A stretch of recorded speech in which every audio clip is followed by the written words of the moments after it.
गांधारी ने, महासती गांधारी ने, धृतराष्ट्र की पत्नी गांधारी ने भगवान श्री कृष्ण से कहा कि मैं अपने विशुद्ध पातिव्रत धर्म के आचरण से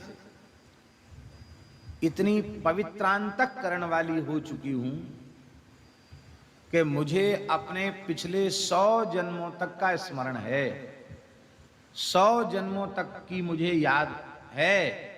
मैंने कोई शास्त्र विरुद्ध आचरण नहीं किया, पाप नहीं किया। फिर बिना पाप के यह कष्ट हमारे सामने कैसे आया? मेरे 100 पुत्र हुए, पर आज 100 में से एक भी हमको मुखाग्नि देने के लिए, बुढ़ापे में हमारी सेवा करने के लिए एक भी पुत्र उपस्थित नहीं है। तो मुझे तो अपने 100 जन्मों की याद है, पर तुम परमात्मा हो, तुम्हारा ज्ञान तो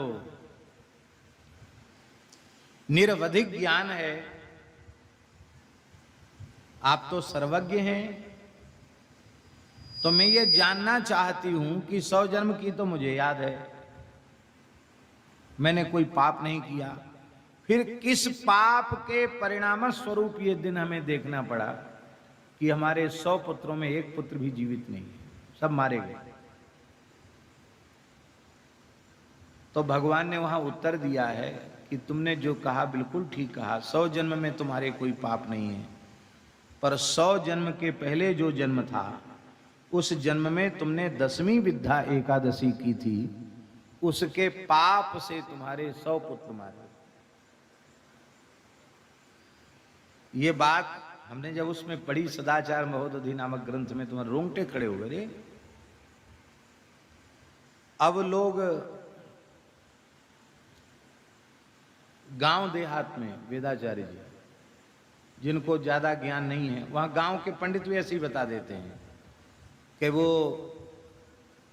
दूसरी वाली एकादशी बाबा बैरागियों की एकादशी है और पहली वाली गृहस्थों की है।